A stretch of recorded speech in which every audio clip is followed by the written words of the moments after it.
The Everything Sequel Podcast is brought to you by the Vegas Beer Guys and the Everything Sequel Podcast. The Everything Sequel Podcast contains explicit language. 'Cause we learned it from you, Dad. Awards. Joining me, the man that wants me to get up off my ass and go catch the bastard, Tom Stewart of Lonesome Whistle Productions. Say hello, Tom. Turn that fucking song off!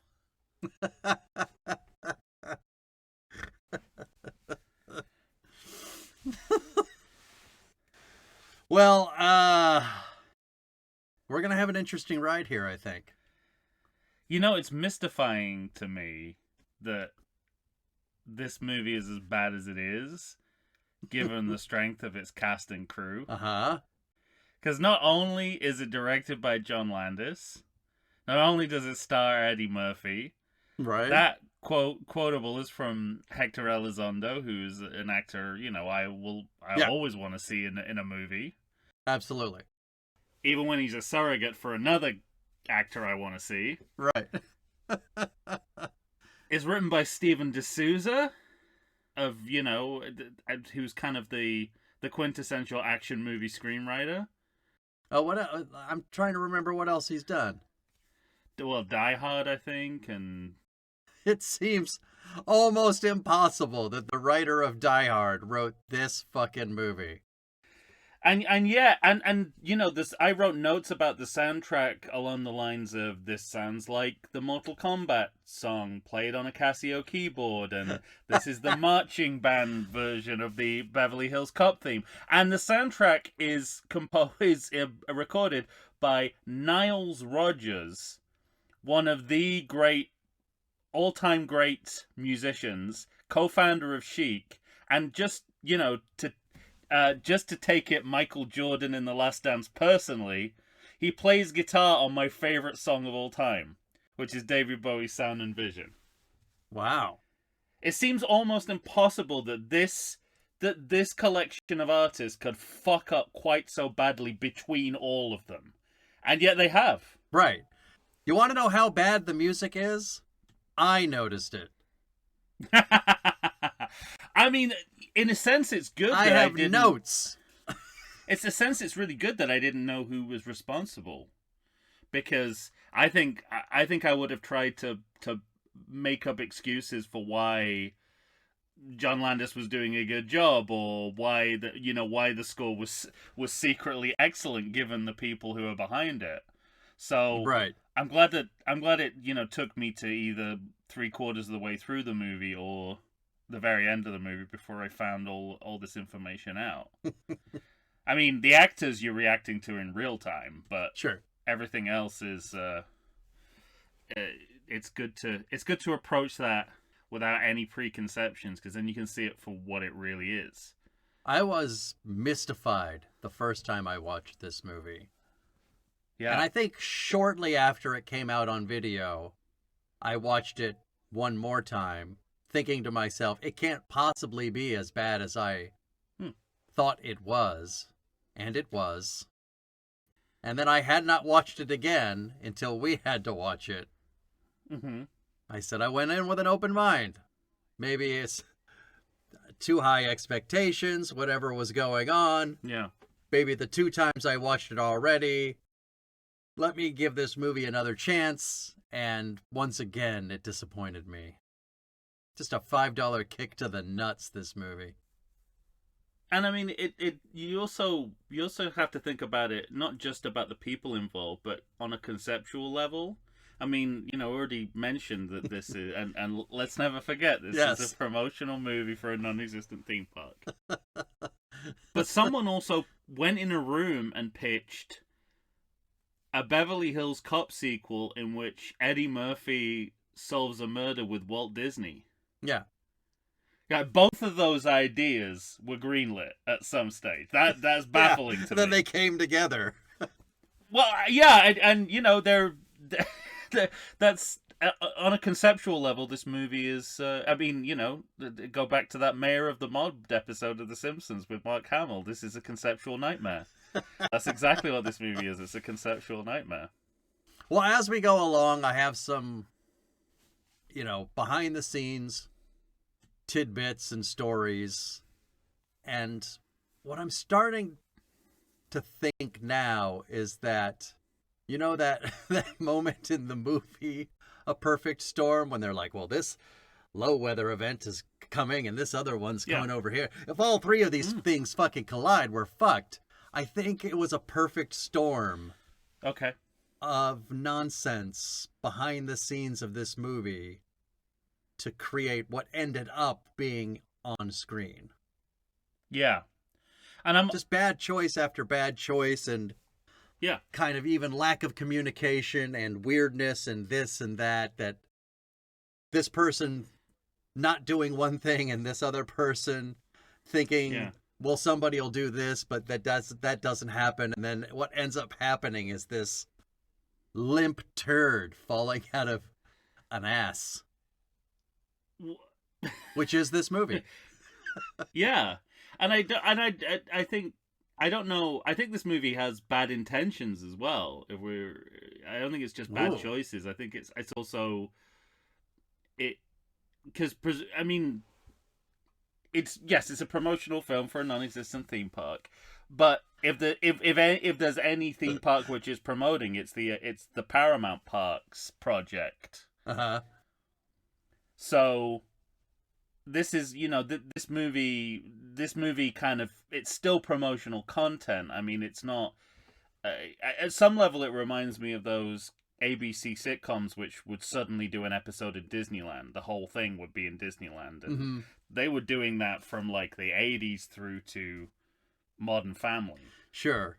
Those kind of episodes that were set entirely in Disneyland existed. You don't have a specific park that you're promoting, but I don't know, you're just sort of like buttering up the audience to the idea of a new theme park is coming on the scene, and right. Paramount Parks that never really happened. I mean, there's a residue of it now with the Nickelodeon kind of empire of resorts and hotels, but I don't think the intentions behind making this movie based around a theme park are in any way artistic or creative. No, I agree. It's funny. I was thinking about this the other day, knowing that we were going to record, and oddly, the movie that this movie started making me think of was Who Framed Roger Rabbit, because that was a movie where that literally, like, that movie couldn't get made today. And I think it was probably just the power of Steven Spielberg, who went around to all these different entities and said, hey, can I put your Betty Boop into this Disney movie? And this movie, the Beverly Hills Cop 3... He got arrested for asking that of certain people. Can I put my Betty Boop in your... I put my Betty Boop in your Felix the Cat. No, seriously, I'm talking about the cartoons. Yeah. But this movie is the total opposite, where they knew that they couldn't get permission for anything, and they... Yeah. They thought they would cleverly make up their own characters, and they all just land flat on the pavement, dead on arrival. And they think they can offset that by having about 20 different Hollywood directors do cameos. So that kind of becomes the movie's IP. Because it's, which we know you don't like. I don't hate this IP. I hate the fact that this is what Landis seems to be focused on more than anything, is how many directors' cameos can he get into the movie, in back to back. Seems to be what he's kind of focused on artistically, not actually making the movie itself.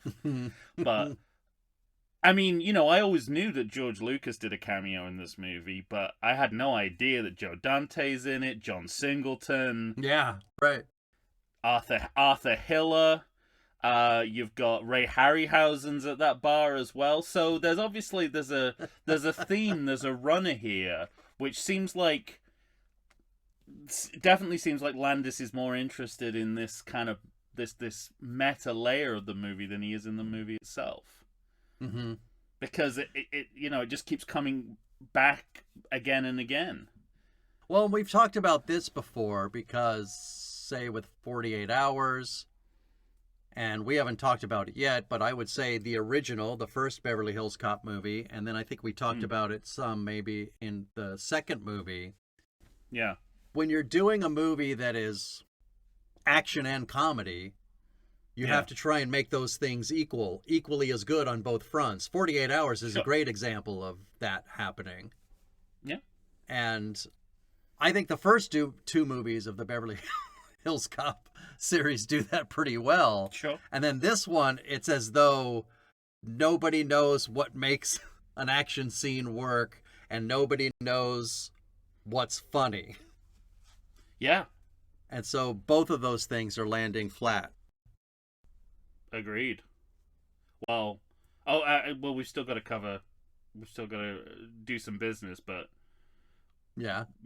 Well, just hold on to that thought of nobody knows what they're doing, because that's pretty much my first note for the opening scene of the movie. So let's do business. Well, let's take care of business. We are talking Beverly Hills Cop 3, a 1994 film with, this doesn't bode well for your ranking, 10% on Rotten Tomatoes. Yeah, it's interesting. I don't know if we've ever had an agent's fee in our Rotten Tomatoes rating before. That's just yeah. That's a very complete figure. Yeah. It's hard. I think it's so specific. It's hard to disagree with. Like a not 10th 9 of or what 7 or well, 13. the movie is a 10th of what it should be, and that sounds about right. Yeah, exactly. Well, it's directed by John Landis, and until I saw this movie, I thought he was a man of talent. Well, he is. He's directed movies like the Kentucky Fried. This doesn't change that. We were just talking about. I said, have you ever seen Schlock? No, because that was his first movie. I didn't even know he directed this movie. So sort of what are my chances of knowing what Schlock is? The poster looks like an ape man carrying a woman, and the woman looks dead. It says, "A love stronger than King Kong." But right after that, I mean, look, we're talking Kentucky Fried Movie, National Lampoon's Animal House, Blues Brothers, An American Werewolf in London. Just those three, Animal House, Blues Brothers, and American Werewolf in London, back to back to back. 3 but not 4. Then Trading Places. Then he killed someone in Twilight Zone, the movie. Killed more than one person. Yeah. Killed a couple of kids. I love how you said he killed someone, and that was the euphemistic version. Because the truth is actually, you break it down, he killed a couple of children. So what? Yes. It gets worse. There's really no way to sugarcoat it. Well, he killed 2 children and a beloved actor as well, right? So part of the backstory of this movie is that story. So we'll have to get to it. Whoa. So, now listen, I'm fully prepared to believe this movie is steeped in depth, but right now it's very hard for me to see the connective tissue. There's lots of relationship stuff, most specifically between him and Eddie Murphy, but I'm going to hold it for now. Now, we get into an area of his career where he makes movies that I don't think critics like, but I have liked them, and I think generally the public has. I don't know if you've seen Into the Night, but I like that movie a lot. No, I haven't seen that. And then movies like Spies Like Us and Three Amigos and Coming to America. There's a little-known, I think, Stallone movie, comedy, that is just hated by critics that I think is really funny, and it's called Oscar. Oh, Oscar. Yeah, I like Oscar. He directed that? Yeah. Oscar's good, right? I'm not wrong. Well, we might both be wrong, but I agree with you. Okay, fine. You know how that goes. You've been doing this podcast long enough. No, that's a perfectly serviceable movie. Thank you. What else? I mean, this movie, Innocent Blood. Then sadly, we get to, I already referenced it, but Blues Brothers 2000. And that just kind of puts him into a certain kind of director's jail, I think. Because he's directing other stuff, but for the most part, it's not a lot of theatrically released movies, and it's a lot of television. So it's like a form of director's jail, I think. I suppose. I mean, it's interesting because I think we must have commented when we did An American Werewolf in Paris that we wish John Landis would have continued the series and they'd not done what they did here. But given his record on producing sequels, that's probably not a good idea either. That he continued the series because he was unable to do a Blues Brothers sequel, and so he's not the original director or even one of the original two directors of the Beverly Hills Cop movies, but he doesn't really show an aptitude for continuing a series in the vein that it started. Yeah, right. In both, I guess those are his only two sequels, right? The Blues Brothers 2000 and this. Yeah, but Blues Brothers is also a little different because it is the only sequel for that series, as opposed to, like you said, took a different director in this series for number 2, and then he hops on the train at 3, that kind of thing. But he shows aptitude for neither. Yes, exactly. Continuing someone else's series or continuing his own. He does seem to be bad. But I thought they missed he should have lent into the Landis verse more here, I think. They should have made it a kind of part of the movie that Wonderworld was a Disneyland knockoff, and then you could have related it to McDowell's. Yeah, right. In Coming to America, and do what you did with. I wonder if he's thinking. You could have McDowell's in this movie, and then it's the same as what he did with between. Well, it's also the Landis Murphy verse because he had characters from Trading Places in Coming to America as well, so he could have built his own little fictional universe. I wonder if his thought process was, well, I've already done that joke. Oh, I don't think that joke was even on the table. I think they... That's what I mean. For reasons best known to themselves, they needed Wonderworld to seem legitimate, even though... Yes, right. To all intents and purposes, it is Disneyland. Mm-hmm. Right down to its kind of figurehead. Yeah, right. Who's a kind of mix of Walt Disney and then that guy from that episode of Frasier who... Frasier defends in court from an insanity hearing.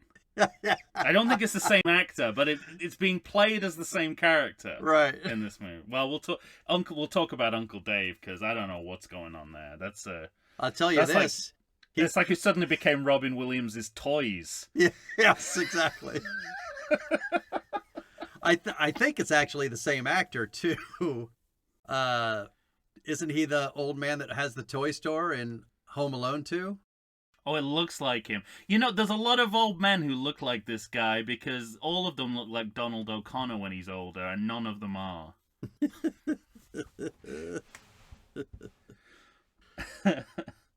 All right. Well, you said you've got first notes about incompetence. We're back to we got the old school Paramount logo, but it's a communications company logo. Yeah. Well, there's nothing this movie you can't hold that against this movie. What you can hold against this movie is the choice of silence followed by train noises. Yeah. During the logo, and I was not expecting either natural sound at all, but I was definitely not expecting there not being any music. And then my second surprise was not that we're back in Detroit. Until the music does start, and it's awful. Not only is it awful, but you have these car thief garage guys. Putting on a dance. That's one of this movie's lesser sins, I think. Anyway. Oh, I disagree. It's no surprise that we're back at Detroit because the last movie didn't fix it. Didn't fix the problem of he always has to go back to Detroit. He's going to go back to Detroit, and we got to get him back to Beverly Hills, of course. But what was a surprise is for some reason we need to know the date and exact time that this is happening. Yes. As if it's clearly the middle of the night. And Yes. to me, that seems sufficient to tell the story of this scene. That's all you need to know. And then they look like they're about to do something smart and then do something very stupid. Because, first of all, like, this begins in media res, which is a sort of interesting idea. I guess it's a different guy. I'm not seeing him on... No, it is a different guy. I swear, this guy, that there's about 3 or 4 of them, and I always think they're Donald O'Connor, and they never are, but they're always someone different. Yeah. It's the John Forsythe problem all over again. Right. Because Eddie Murphy's instructing his team. They're about to start the operation. Yeah, he's going over plans. He's going over plans, and he says, "Okay, so he says, so there are no questions, right?" And I thought, oh, they're gonna do something smart where they're not gonna do exposition of what the plan is, so we'll spend the whole sequence not knowing if it's going well or not. Right. But no, even though nobody has any questions, he's gonna go over the plan immediately walk it back, and he goes over the plan anyway. So I don't know what's worse, that they walked back something smart, or they did something stupid. Potentially both. Yeah, I think they seem like equal sins. And it's, I mean, you'll tell me what was going on in Eddie Murphy's life during this time, but his entrance in this movie, and this is Landis's fault as well, it's so inauspicious, it's so quiet. He, as an actor and a character, seems so deflated. It couldn't be more of a contrast from his entrance in the previous movie. All right, so I may as well get to it. It's all fun and smile. His introduction to that movie is all fun and smiles. This, he's so deadpan and so serious, but not in an interesting way. No, yes. In a way that just feels like he doesn't enjoy making movies anymore. Just ho-hum. So we may as well get to it. One of the stories that I read, honestly, I think it came from Bronson Pinchot, who stated several times, I can't remember if it was talk shows or what the hell it was, or interviews, or just to his friend or what, but one of the IMDb notes was he said repeatedly that Eddie Murphy was just down, just generally down as a person, and it had mostly to do with having several flops in a row, which I think is why he came back to Beverly Hills Cop, because he wanted to have and let a murderer direct him. Yeah, yes, and he's so here's I guess I'll just tell the whole thing. You don't have to. You don't have to. I should. You can space it out. I think I should. So here's the thing. Bronson Pinchot says that Eddie Murphy just generally was dour, sad, and not much of a performer. So everything you're saying bears out. He's playing the character exactly that way. Yes, exactly. Well. Now, John Landis knew that they didn't have a very good script. His assumption was that Eddie Murphy would come on set. Okay. And make it better by 20%, just even by ad-libbing or coming up with ideas, which Eddie Murphy proceeds to not do. Yeah. For the first time ever in comedy cinema, the director actually wants an actor to be more like Peter Sellers. Yeah. When Peter Sellers is actually in the movie trying to do this, no one wants him to do it. Please stop. But they would have killed for a Peter Sellers type fucking about with what... Just to punch it up. Just punch it up. Punch it. Just to punch it up a bit, could you? Wow. Now, on top of that, like even long before this movie ever gets made, I was reading about like this real roller coaster ride between Murphy and John Landis.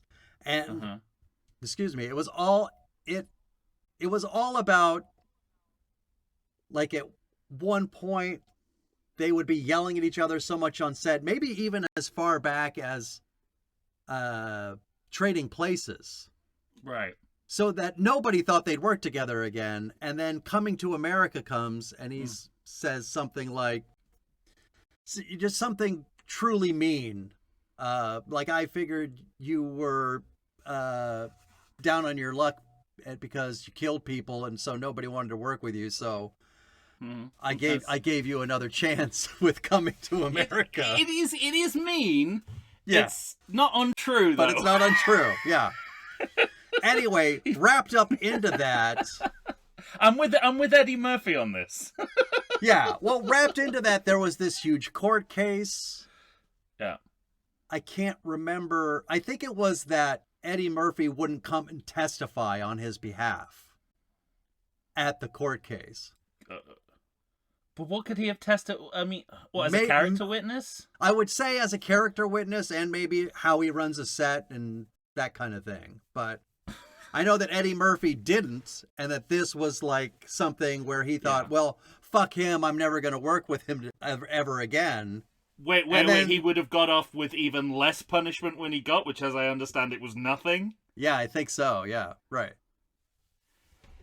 Well, I don't think Eddie Murphy would have made a difference to that nothing he received as punishment. Yeah, but it's, we talk constantly about director jail.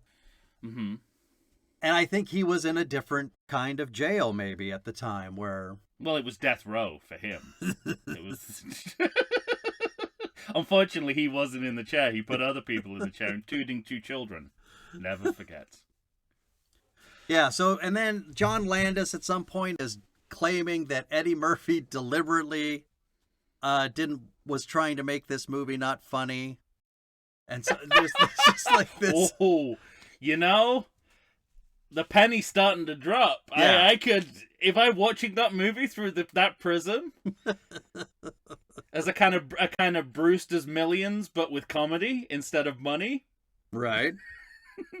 That kind of works. So, I don't know. I think that's about all the background nonsense I have, but for what it's worth. It's not background nonsense, and it's worth a lot because it illuminates everything on screen. Right. I mean, when you have those stories in context, and then you watch the movie, what you're seeing on screen makes sense, doesn't it? It makes total sense. What you're describing is like it's backlighting for this movie. Mm-hmm. It makes everything shine a little clearer. Right. Especially as to why Eddie Murphy seems so removed from the idea of being a comic actor. Yeah. I've got it here. I guess maybe we didn't have to testify, but he didn't have support from Murphy at his trial over the accidental deaths. And yeah, well, that's a good thing as far as I'm concerned, but right. Yeah. I know, yeah, but John Lennon, when you're into personal relationships, Michael Jordan and The Last Dance personally. Yeah, exactly. But it says Murphy still wanted him to do Coming to America. He had fond memories of working with him. And then there was this whole thing about somebody wasn't getting their money, and John Landis yells out, "You tell Eddie Murphy to give you your money," because he was taking too much money on Coming to America or some shit like that. So anyway, all of this was like a back and forth thing that had been going on years and years and years and years and years. And so it was like, it just felt like a miracle that they were even working together at all. Yeah, both down on their luck, essentially. Yeah. Yeah. Well, that's very important context. But you already mentioned it, the Motown dance sequence. The Motown dance baffles me. I mean, it I thought it was silly, but I kind of enjoyed the digression, and when you put John Landis back into the equation, I can sort of see what he was going for. Like, director of the Blues Brothers, sets a movie, there's a movie that starts in Detroit. We're, the auto industry and Motown. Those are the two things. I guess part of my problem is the way we're just talking about shot selection, the way he frames those shots. It's like he's shooting a sitcom. Okay. And so to me, he's not making a motion picture.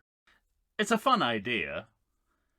Especially and then on top of it, I think it becomes even more weird when you juxtapose it against how violent the violence is once the bad guys come in and start killing people. The violence is very violent in this movie. They've definitely taken it up a notch. Yeah.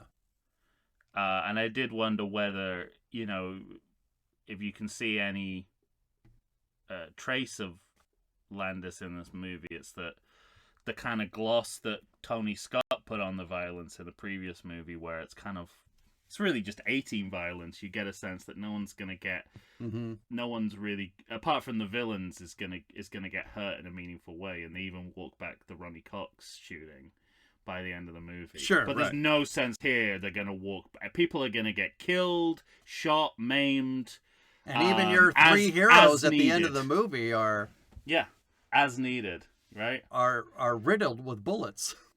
Yeah. So, but and I like the fact that it's the guys they get big pussy's FBI contact from The Sopranos to do the dance, and and that other guy who's I remember from the Three Amigos. Yeah. So I like that it's these two, overweight blue collar guys doing this dance sequence. I get what you're saying. It's not executed with the kind of verve for musical cinema that we saw in the Blues Brothers, but I think it's kind of going for the same sort of atmosphere, and it's slim pickings, but I kind of it raised a smile, at least from me. Wow. Well, not for me. No, I know. Yeah, well, you're famously more grumpy than I am, so that must be no doubt. And you don't. Yeah, and famously you don't like fun as well, whereas I am, as they say, a fun time Charlie. I guess part of it listen. I see Landis going for fun in this movie in weird ways, because in a couple of minutes, two cops are going to trip over a dead body and then have to jump back out of the building in another sort of Keystone Cops hijinks kind of a way, mixed with very violent violence. It all just is a misfire. I mean, this is as fun as the whole movie gets, which is not a good omen. But in and of itself, I think it's a fun idea. Oh wait, I just realized we didn't talk money corner, so. Real quick. Oh, I thought you'd skip that, but I don't know. I thought maybe for the first time ever it made $0, and so it wasn't worth mentioning. Go on, let's.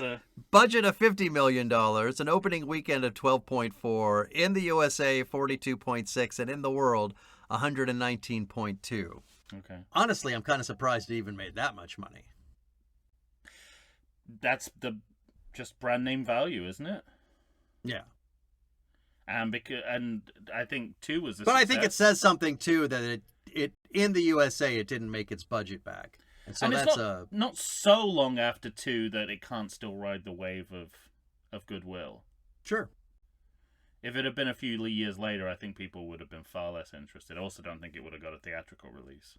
Although 7 years is a long time in that era for that's the 3-year kind of rule. But 87 to 94 doesn't feel like a big gap in cinema. Yeah, true. Feels like movies were kind of the same until the mid-90s. From the mid-80s to the mid-90s, are kind of all the same. I don't know. Maybe not. Who's to say? But yeah, I who's to say? I'm sure you were excited as I was to see who most people would refer to as the rapist from Thelma and Louise, but we of course know as the badly introduced chef husband from Candyman 2, Farewell to the Flesh. 2, Farewell to the Flesh, baby. It's quite in terms of Timothy actors, Carhart. It's quite a big come down in terms of the name villain. Oh yeah, don't you think? Well, I like this actor, and I always like to see him pop up in stuff. Sure. But obviously, because Candyman 2 is one of our favorite sequels, apparently. But you've got Steven Berkoff, Eugen Bruckner. Yeah, that's a drop off. And then I kind of you just said his name, and I don't even remember it. Timothy Carhart, is that what he's called? Yeah. Okay, so And then guy whose name most people wouldn't know. Right. It's... And I don't think Landis helps him with his introduction by looking into that truck at what I assume is the paper they're going to print the money on. And he goes, yes, with like a double fist pump, like he's a 12-year-old boy who just got what he wanted for Christmas. And because he's about to kill Inspector Todd. Yeah. And all the, you know, this scene, and I think it's a 90s problem. And we said this before, this is the sort of going postal defense. It was the 90s made me do it. And I think because 90s character actor bad guys, right down to the guy who looks like Joel McHale's dad, who's one of the henchmen. Yeah. They're all over the place. Yeah. And it's, I mean, they couldn't have, and also they couldn't have spelled out Chief Todd getting shot more if he, you know, in his, when he first arrived, he'd written in blood on the walls, "I'm about to get shot." You'd think it would be on the windshield of his car as he drove up. Because he comes over and he says, he's just like, "Oh, I'm just observing, just seeing what's going on." Yeah. So the movie hasn't even found a reason for him to be there, really. Mm-hmm. So immediately you're like, oh, well, he's going to get shot. I mean, I guess the only semi-surprise is that they kill him off as opposed to doing what they did last time with Ronnie Cox, where they kind of shoot him but keep him in hospital. Yeah, right. And I guess that sort of means they have to either shit or get off the pot with actually going through and killing him. Well, both on our to make it an inversion. Yeah. And then there's up the ante at the same time. There's this other part of it where on the Patreon and even in our last episode, we talked about moments where we think to ourselves, fucking A, Eddie Murphy is a really good actor. And that moment where Todd dies and he says like, "Hey, boss," and then hugs him, it's almost painful to watch. It's so awkward. It looks like a person that doesn't know what he's doing, and it's shot as though it's shot by a person who doesn't know what he's doing. And also the fact that the movie's barely 10 minutes old, they're reusing the plot device from the previous movie. Essentially, you've told the audience at that point, we've run out of story ideas, and the movie hasn't even really started yet.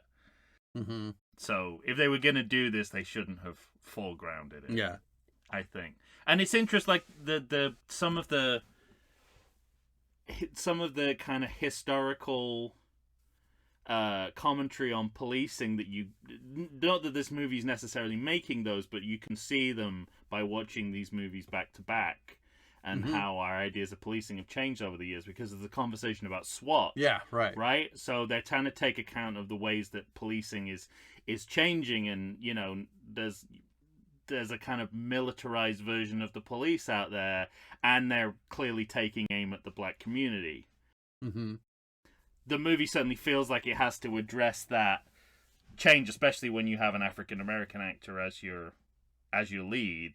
Like, you can't in 94, and I guess post LA riots as well, right? You can't like not address the relationship between the black community and the police when you have a black police officer as your lead. Sure. Not saying they do it well, but it's clearly on the minds of the people making the movie and the cultural consciousness around it for it to be in the movie. They're just trying to make it into a joke, and it's like almost vaudevillian in the way they're kind of introducing it, where they're jumping over cars that are getting riddled with bullets. Right? Exactly. We don't need SWAT, and then the other guy's like, we should have called SWAT, and because it's they didn't predict it was going to be a massacre the way it was. You know, it's funny because that moment where the one cop says, "We should have called SWAT," and Eddie Murphy looks at him almost like a "what you talking about, Willis" kind of way. Yeah. And I remembered because Landis keeps it all in one shot. And I couldn't help but think about Back to the Future when Marty's mother said, they're in the car and she says, "Gee, Marty, you sound like my mother." And Marty gives that Michael J. Fox gives that great look. Yeah. But it's edited.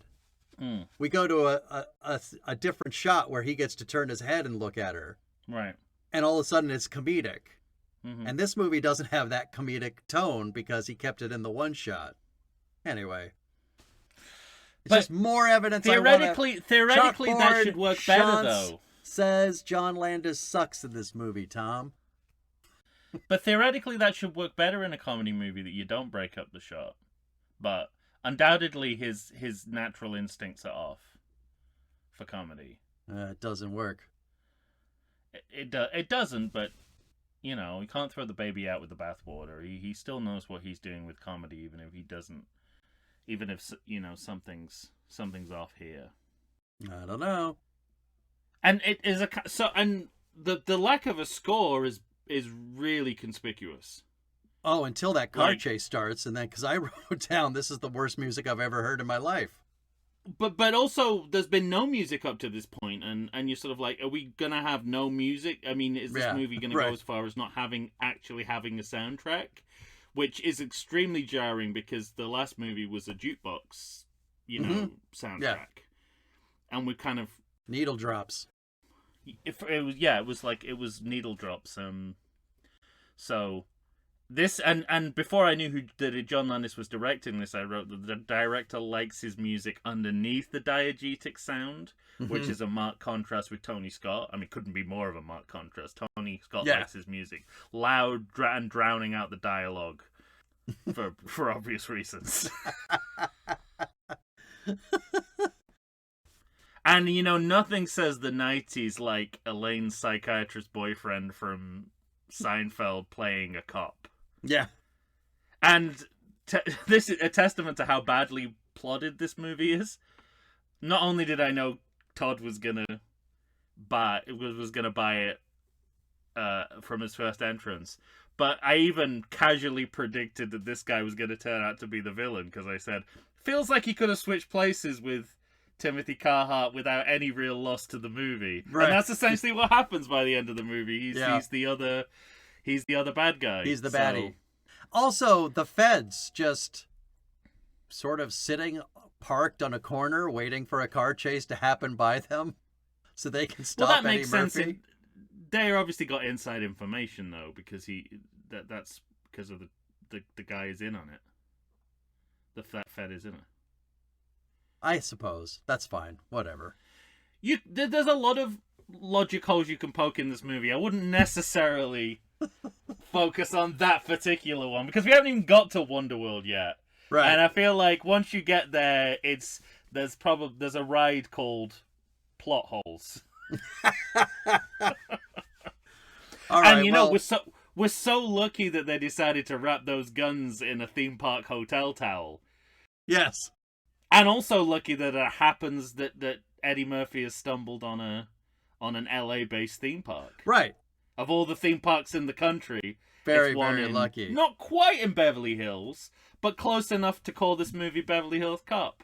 Yeah, that's the thing, is that there's so many stupid decisions made by the criminals in this movie. They show up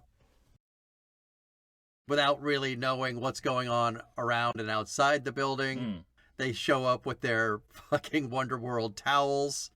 They go open-faced to anybody and then walk into rooms that Eddie Murphy is in later when when he comes to Wonderworld, but we'll get there.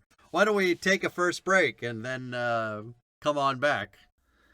Yeah, they don't seem to understand the meaning of subterfuge, because presumably they wrap those guns to hide the fact that they're guns, but they also need to hide the fact that they're associated with Wonderworld. Right. So, of all the towels they could have picked, they should have gone with one that wasn't monogrammed.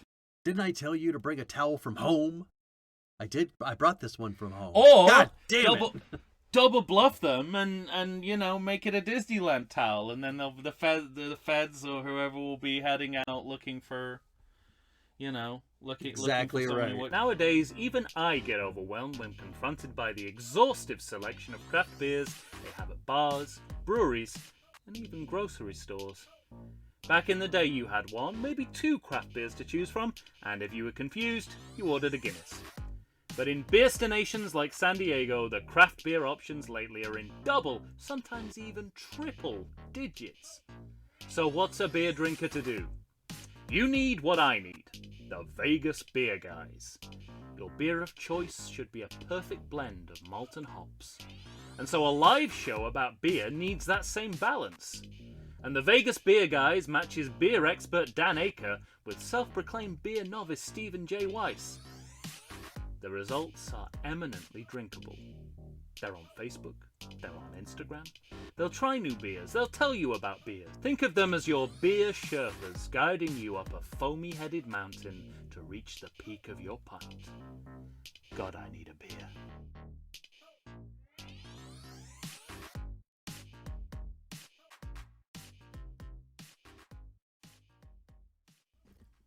And we're back, ladies and gentlemen. Tom and I are here discussing Beverly Hills Cop 3, the 1994 film directed by John Landis. Directed in quotes. He really killed this one. Well, he tries to show us the sentiment and sadness of Inspector Todd dying by showing us the funeral. Oh yeah, when Get single tear from Eddie Murphy. I kept wondering, is that Visine or? Oh, has he been hanging out with Denzel? Yeah, exactly. Teaching him how to do the single tear. Yeah, and this is the first cameo of many, because you've got Al Green as the minister, the Reverend Al Green, Love and Happiness Al Green, not the senator who was removed from removed during the State of the Union address. Different one. Yeah, so, and I guess that's another kind of musical reference, isn't it? That's because James Brown was a reverend in the Blues Brothers, so again, John Landis has got his eye on the cameos. He's not got his eye on the movie. Yeah. And but it's weird because we're like being introduced to Inspector Todd's wife as though we're supposed to know her. Yeah, it's so funny. Like there's a genre. This is terrible. There's like a genre of prominent black guy wife in movies around this period. Right. It's sort of like before we got to Creed and Phyllis Rashad kind of reinvented it. There's Creed's wife. It was right down to O.J. Simpson's wife in The Naked Gun, which I just rewatched. And it's sort of like that's kind of a comment on that genre of wife, but it's the same wife. Yeah. Of course, as has to happen in these movies, Axel heads back to the Beverly Hills police station, which apparently he has a kiosk somewhere. Yeah, somewhere on the trip he went forward in time, and he's now in the LA of Demolition Man. Yeah, because it's an entirely automated welcome kiosk. I like that he gets out of his car. He doesn't even close the car door. He just leaves the car at the kiosk in the middle of a road and goes into the fucking police department. Everything you told me makes me think there's an outtake where John Landis is like, "Close the door, Eddie. Just close it off." And then it's like, "Oh, fuck it. Fuck this. Fuck all of this. Won't even fucking close the door. He's not even listening to me now." It's odd because that scene of him trying to get the kiosk automated teller to listen to him feels like the most fun Eddie Murphy had on this movie. I wrote the exact same note. I said Murphy seems to be more comfortable at this point in his career riffing with a disembodied voice than real people. It's so apparent. He just lights up when he gets to do a scene entirely by himself and a voiceover. Yeah. And then we have a very strange scene, another very strange scene. We're not done with very strange scenes. And he goes into Judge Reinhold's office, and we get a Green Line speech. A local geography lesson about delineation of LA County, which it's kind. Well, I mean, it's weird. It's weird in lots of ways. It's weird because I don't know if you saw John Mulaney's Netflix series, Everyone's in LA or Everybody's in LA, because he kind of started it with a similar monologue about the different parts of LA County and how they're and the various different jurisdictions. So that was just weird, like that kind of thinking about those two things together. But also, it's as if they think audiences have never seen a movie set in LA before. Like it's sort of like, if there's one cinematic city you don't need to reintroduce people to, it's LA. Because that's the city, whether you know it or not, you've been watching all your lives in every movie you've ever seen. Sure. It doesn't matter if you're going to Beverly Hills or if you're going to live and die in LA or if you're going to... Yeah. We know LA.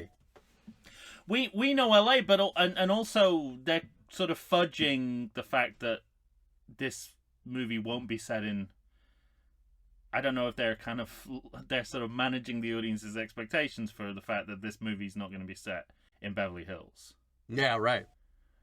It's going to be set in a theme park in an undisclosed location that is clearly not Beverly Hills, because we know Beverly Hills incorporates no major theme parks.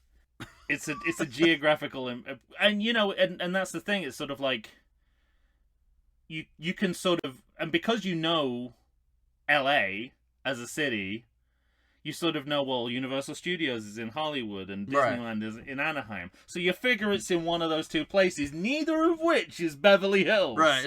And let me remind you, this movie is called Beverly Hills Cop 3. Now, I realize there could be a branding problem by calling it Los Angeles County Cop, but... Yeah, that's right. The greater Los Angeles County Cop, but... And it's as though this movie wants to draw attention to that by having this speech from Billy. Yeah, and then... But in reality, I think they just think that this is a funny bit. Having Billy talk about all the lines and have Billy be, you know, super anal and... Yeah. Dickish. Well, and they also... I think it's also a kind of smokescreen for... There's two big disappointments coming. There's no Ronnie Cox and there's no John Ashton. Yeah, right. So we've got Judge Reinhold has been promoted, so he's now kind of the Ronnie Cox. And then Hector Elizondo is going to come in. He's going to be the surrogate John Ashton. And if they'd have handled We're going to be told that he's retired, but we're not going to talk about Ronnie Cox at all. We're not going to talk about Ronnie Cox at all. Well, did he retire or just go to Phoenix? I think he just transferred to Phoenix. Ashton? No, he says he retired. Oh, okay. Yeah. It's interesting the next movie mentions nothing about Phoenix, but we'll get there. No, they just say he's retired. They don't say Phoenix, and he but came back. He says he unretired and came back. Don't pretend that movie even remembers they said he went to Phoenix. Okay? They do. They do remember. They do not. They don't. I was listening out for it. I already had a bugbear about it. I was listening out for it. You're wrong.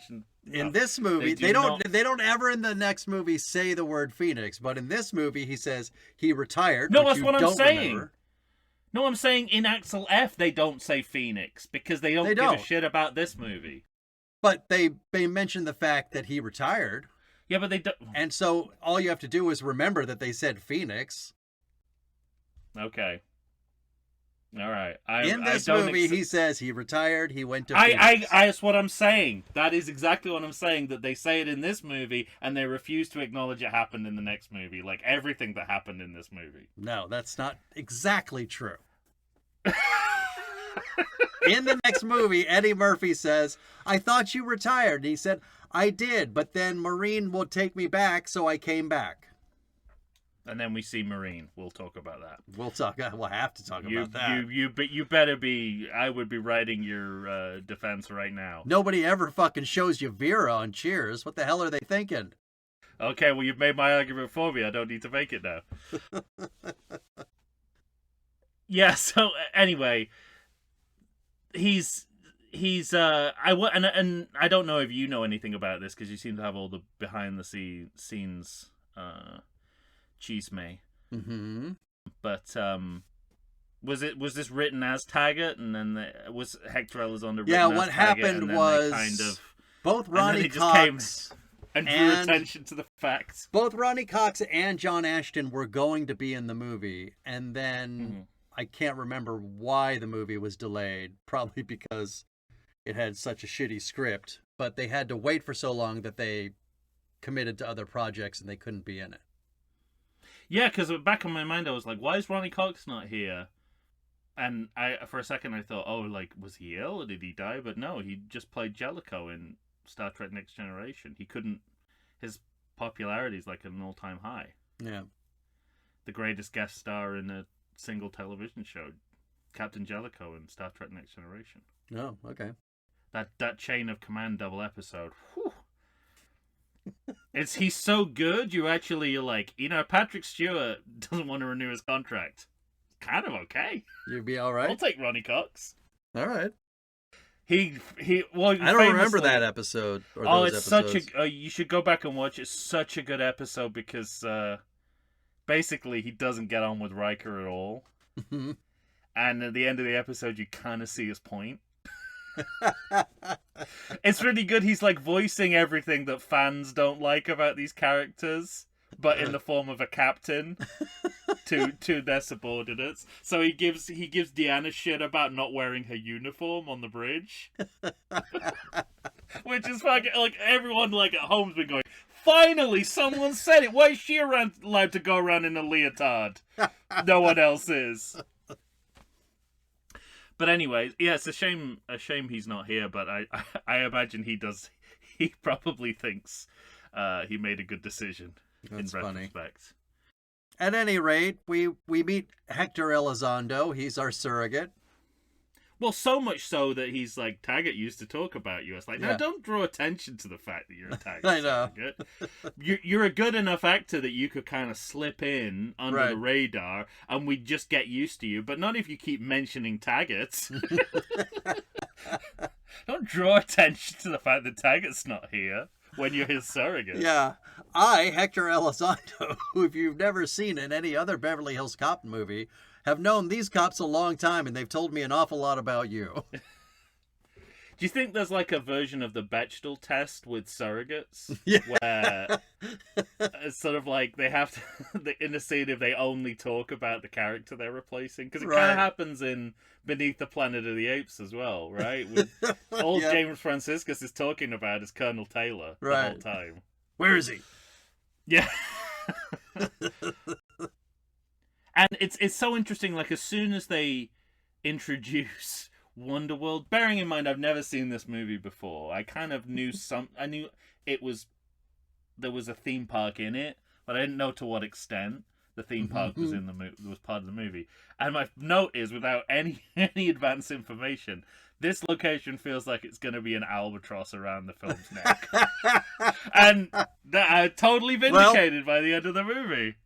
You were right. I just knew.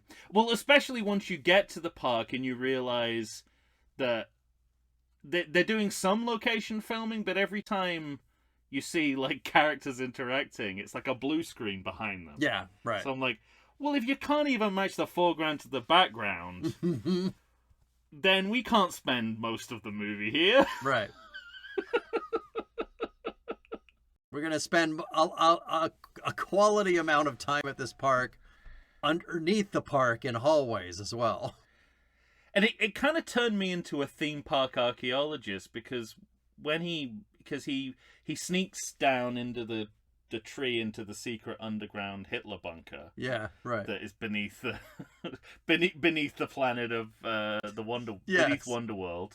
And then he watches a ride, which is, what's the ride called? Something like Alien Blasters, but not that good. What's the I don't what's the remember. ride called? Did I write it down? Zombie Alien Attack. Okay, so Alien Blasters is actually not that far off. Yeah. That was being But it's sarcastic, like, but what I actually Alien noticed- Blasters is better. What I noticed is that you get, on Alien Attack, you get into, like, kind of roller coaster seats. but it's a completely stationary ride that goes nowhere. Well, do you know what I think it is? This is where I sort of became a theme park archaeologist. I think it's the earthquake ride from Universal Studios. I'm pretty sure I read that it was that's where they filmed it. But you know why that's weird that it's stationary? It's because it's not stationary, because it's part of the backlot tour. Exactly, right. So they would have come from somewhere, stop there, do all the effects, and then moved on. And and you know, it's funny that their way of like of disguising the fact that it's just this very well-known theme park ride is by adding in a Cylon. From the original Battlestar Galactica. But so they sort of like just it's a poor man's Cylon, though. Yeah, it's sort of like if we just confuse the IP a little bit, they won't know it's the earthquake ride. And all I'm going is, no, that's just the earthquake ride with a Cylon. You can't fool me. I know what a fucking Cylon is, and I know what the earthquake ride is. But also, I mean, it literally is. It literally is have a Cylon walk across the ride, and that's it. That's all. I mean, there's nothing less satisfying than watching a theme park ride in a movie, anyway. Sure, but also what's funny is that this is all a setup so he can get some bad guys later. Yeah, exactly. And, you know, I spoke about this a little in the ranking episode, but part of the impetus behind the story of this movie is that we're now in the era of convergence.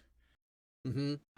You know, movies and theme parks are kind of becoming all one and the same. Sure. And so it's in a sense that while this is an unusual story to tell, especially in this franchise, it's no surprise it happens in this era, because that is what media is becoming. Right. Both on and off screen. And, and I mean, we go from the theme park ride version of a disaster movie, and then we go into a disaster movie taking place in the theme park. But not before we've seen George Lucas. Oh, man. Now, what... I mean... I think John Landis is bored, and he called up George Lucas and said, "Hey, come on down. Come on down. We'll put you in the movie," and you know, probably like framed that, put more effort into that, and framed it better than any other part of the movie. George Lucas was tired of shouting into the universe, "You gotta build a volume." Nobody understands what I'm talking about. Luckily, but Jon it's Favreau sort of like came along. Someone's gonna look back at this who doesn't have a sense of historical perspective and think that the reason George Lucas is in the movie is because Lucasfilm is now part of Disney. But in '94, it wasn't. It wasn't anything to do with Disney. Right. So it's like 3 steps removed. Like George Lucas directed Star Wars, which it will be Disney, but isn't now. But it's not now.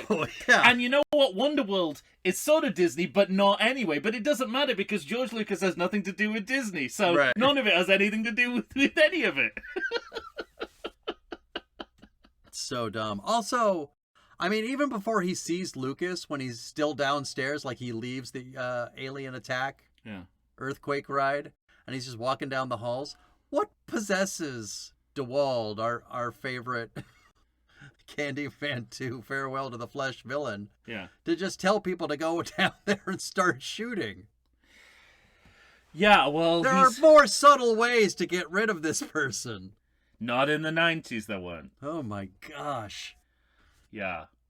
But also, speaking of disaster movies, like, you know, you've got the earthquake ride, which is a theme park version of a disaster movie. But if they're trying to emulate like one of those classic 70s disaster movies with this sequence where there's children trapped in a hanging Ferris wheel. Yeah, he's on the spider ride. On the spider ride. Like, it looked better in the 70s. Like, it doesn't look good. There's this okay, so I was going to ask you about that, because And I just watched the Poseidon Adventure, and all Uh-huh. of that looks fucking great, even Sure. now. This is 1994, and this looks horrible. This looks like it was made pre-Poseidon Adventure. It looks like a student film. I tell you what, it looks like it was made before King Kong fought with the dinosaurs. Yeah, right. It looks like it was made before Gertie the dinosaur.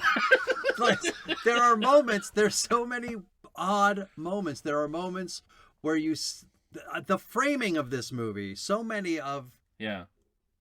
the way Landis shoots this movie is like, it boggles my mind and infuriates me, because there's moments in this movie where I know for certain that Eddie Murphy is just on a platform with the top Yeah. of one of those cage balls of the spider ride underneath him, with like a blue screen behind him. And I don't mean a blue screen for effects, just a blue screen that looks like sky. And they're just filming it inside a building somewhere. A picture of the sky. And that's exactly what it looks like. I mean, it just looks like a student film. Yeah. And then, again, one of my notes was the terrible music throughout this whole Save the Kids scene. And then, well, on top of it, yeah. Eddie Murphy is supposed to be doing a heroic thing, and he looks like he's always making the wrong choice of like where he's jumping to and how he's jumping to there.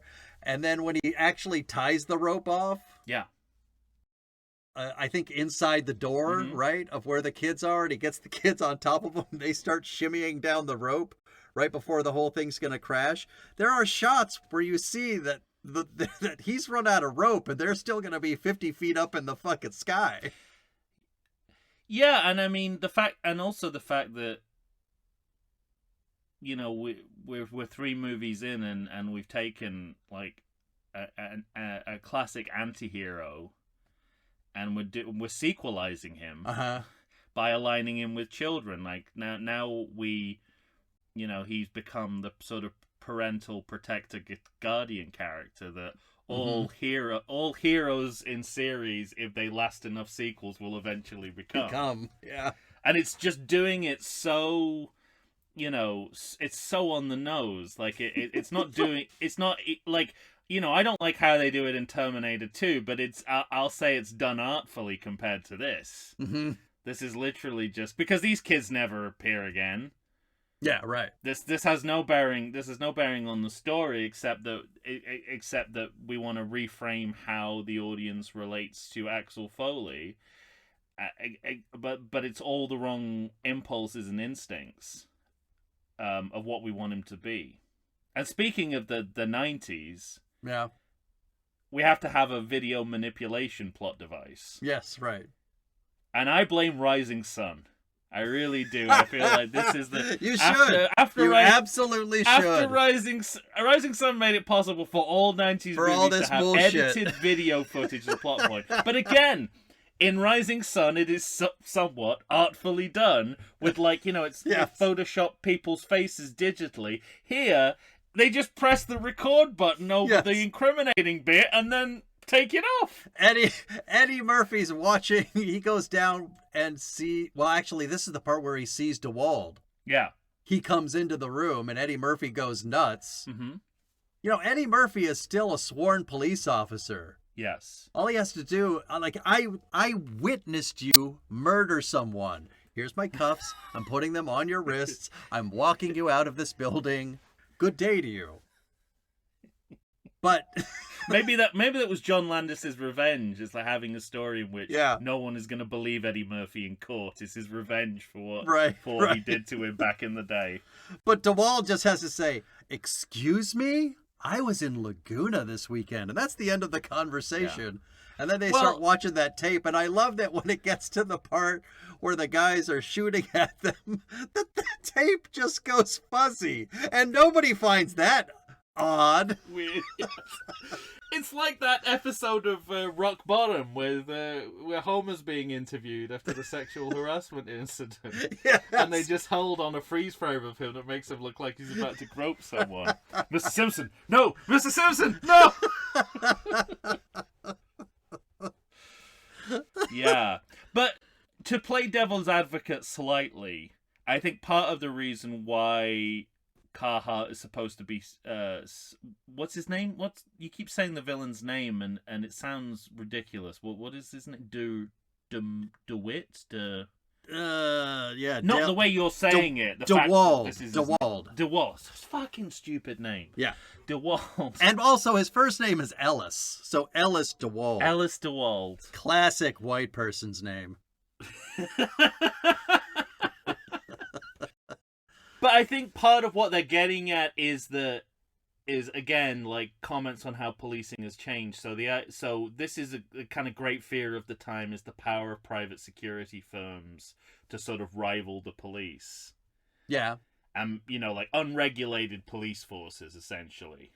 Before the actual police force became unregulated as it is today. But so much so they have their own fucking award ceremony. Yeah, right. We'll get there.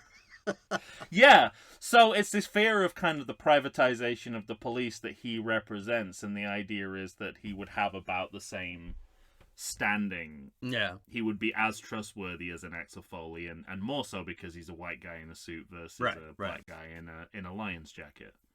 Yeah, and this is also, and it's interesting how the villains kind of change over the course of the movies because Burkhoff and Broknoff are both Broknoff.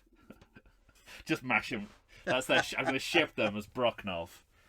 That's actually pretty good. Broknov is they're private citizens, right? And this is our first. Right. And DeWalt with a D is an ex-cop turned private security guard guru. Yeah. Yeah. And then when we get into Axel F, we've just got a straight-up corrupt cop. So there's this gradual erosion of the faith in policing as these movies go through, right. where the police kind of gradually become the villains rather than the heroes, or parallel to the heroes. And the handover is happening here, I think. Yeah, sure. Through the idea of a private security guard being the villain. Just the laziness of this film is all over this next scene where he just checks into a cheap motel. That's it. Right. There's no accommodation scam. They're not even contemplating doing one, like in the next film where they start to do it and then forget about it. They don't want to do humor in this movie. But yeah, he just checks. But they also don't make any real life choices either, because when he gets there, the door is open. He goes in guns a-blazing. And then the next thing you know, Uncle Dave and his love interest are there. And she says, I hope you don't mind. They let us into your room. Which is not a thing hotels do. They don't just let you into other it's people's Uncle rooms. Dave. I mean, that's consistent with the sort of, like, everyone loves... If Uncle Dave says he wants to go... That's how Harvey Weinstein got away with what he did. Yeah, right. I got something to say about this scene, though. Okay.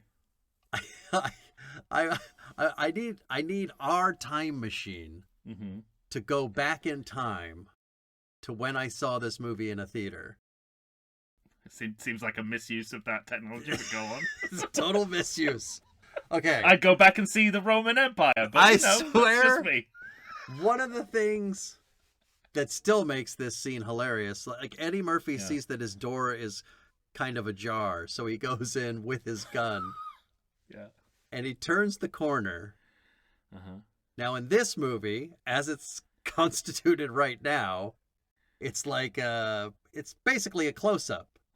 Like, all you're seeing is from mid-chest up, and he turns around, points his gun at an old man, and says, "Freeze, motherfucker!" I would swear, when I saw it in the theater, it was like a long shot, and you see his whole body turn around a corner. And it was so comically bad in how poorly it was shot that I laughed out loud in the movie theater. And then I was waiting, like, with bated breath to see it. Interesting. You think they cut it? And it was this other shot. Do you think they cut it? I don't know.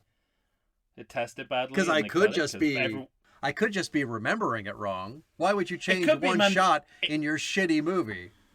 In a movie Right, full of shitty shots. Why take it out on this one shot? Yeah, exactly. Why single out this particular shot? Well, maybe But because also, it was... Maybe it tested so badly that and everyone did what you did in the audience, so they had to take it out. Maybe. But it's like, it made me think that there was like, you know how sometimes they cut a different version for television? Sure. Well, that might be the one on Paramount Plus now, and they've got form for that kind of inconsistency. But on top of it, the thing I was going to say earlier that I think I said I'd save, or maybe I did just say it. I mean, Uncle Dave really keeps his cool when he comes yelling motherfucker and pointing a gun at him. Well, you know, he really stays calm in the moment. He fought the communists in the 40s. It was anything like Walt Disney, so, you know, guy pointing a gun at him in a hotel room is not going to stop him. He fought the unions, goddammit.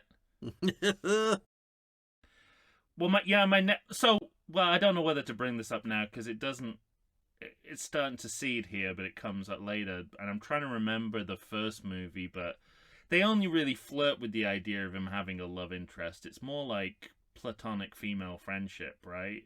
In the first two movies. Yeah, I mean, he's right? He doesn't get with either of those women. He's not in Ronnie love Cox's with his daughter, blonde friend in the first movie. Right, and then Ronnie Cox's daughter, he sort of says, you know, I would go there if it was, as a line that's essentially, I would go there if she wasn't your daughter, which kind of tells us as the audience that this isn't going to turn into a love interest. Yeah, right. But here, they, from the get-go, are trying to make these two a couple. You know what I retrospectively started wondering? Is this the woman that he ended up marrying and had the child with? Well, that was the question I was asking myself all the way through the movie, and they keep it ambiguous because they would rather pretend this didn't exist, so it would be a fandom black mark against them if they said one way or another, I think. All right. Well, my next note is about Surge. Yeah, so everyone takes all the legacy cast, they take a movie off, or half a movie off. He's had his vacation. He's had his vacation, and now he's back as an arms dealer. So, just to be clear, when we first met this man, he was serving cappuccinos in an art gallery. And now his job is selling bazookas to anyone who will buy one. Right. Yeah. Bazookas / machine guns / CD players. Do I have that right?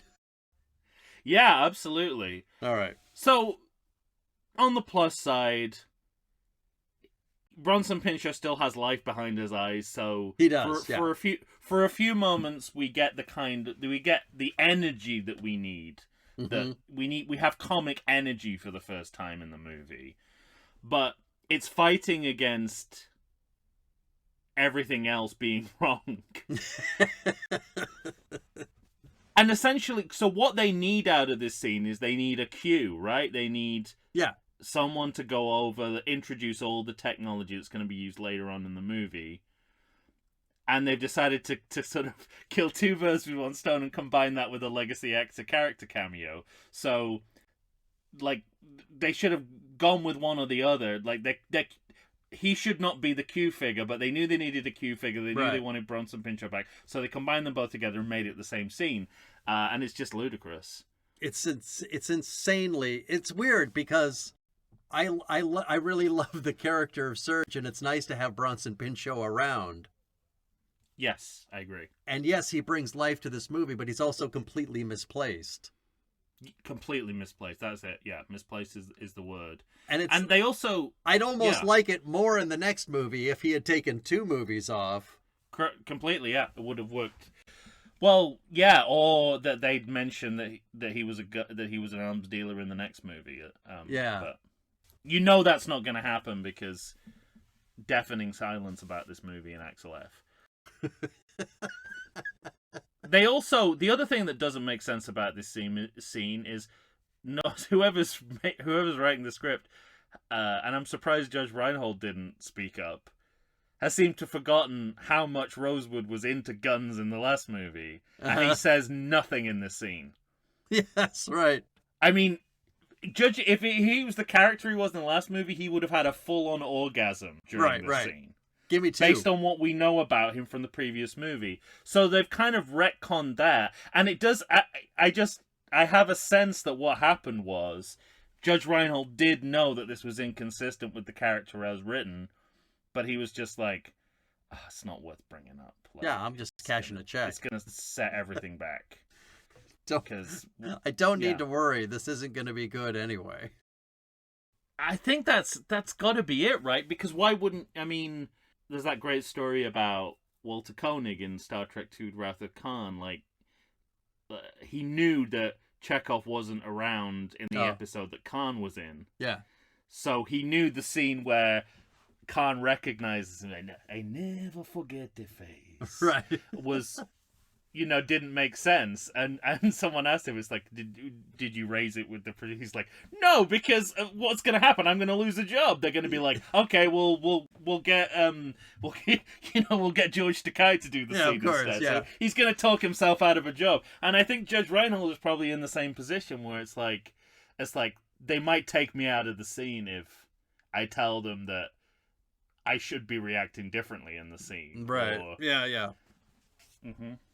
I'll take 2 of those annihilators, please. And the bit goes on way too long. Way too long. Yeah. And that's why it doesn't work, that it doesn't work matching the comedy of Bronson Pinchot with the idea of the scene. Because the idea of the scene is exposition. Mm-hmm. What Bronson Pinchot's doing is sketch comedy. Yeah, right. So those the two kinds of scenes you really need to be brief, but that neither rarely are. Yeah, and you get the worst excesses of both, and they kind of pile on to each other anyway. It's also kind of, you look at this and it's only a couple of years from now you get Jackie Brown. Mm-hmm. I'm thinking about, because it's the same jokes about the bikini girls with the guns and the satire of how guns are sold through the media. And how they become media items and consumer items. It's the same jokes. But you look at how well that's done in Jackie Brown. Yes, yeah. while putting a lot less on it. Mm-hmm. And you realize that this is really basic satire that they're doing here. Like, really basic stuff. All right, another point on the chalkboard. You're hating this movie as much as I am. I'm already talking about the chalkboard. This is a terrible, terrible movie. I said different but equal problems. Just about equal. I just happen to think the problems like of the next movie... It sounds like you realize how bad this movie is. Whereas before, during the ranking episode, you seemed like you were sticking up for it a bit more. Not sticking up for it. Well, I was fighting against this is one of the worst films ever made. So first of all, there's a lot of room for maneuver there. So I'm happy to point out a couple of high spots here and there, but this is overall a terrible movie. Yes, excellent.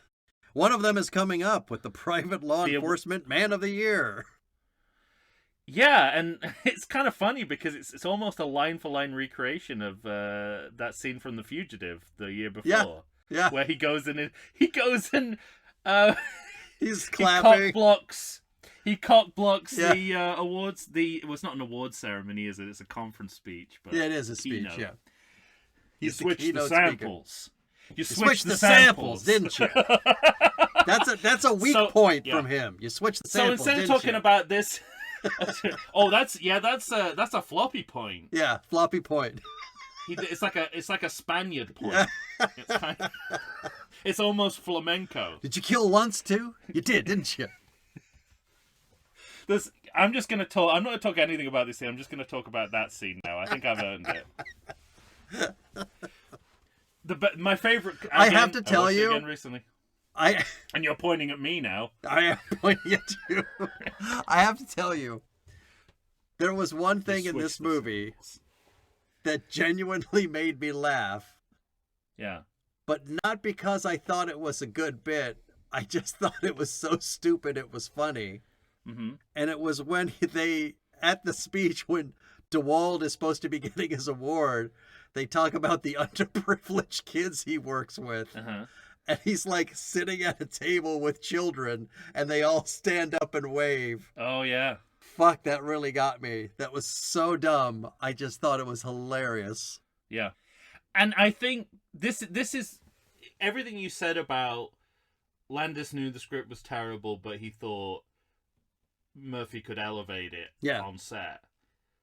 This set piece really speaks to that, because I think Landis is sort of seeing the potential for this to kind of be like, you give Eddie Murphy a platform in which he can do stand-up and also roast comedy. Yeah, right. So it's kind of it feels almost foolproof. It's like, if you put Eddie Murphy in a stand-up / roast scenario, he's going to come out on top. Mm-hmm.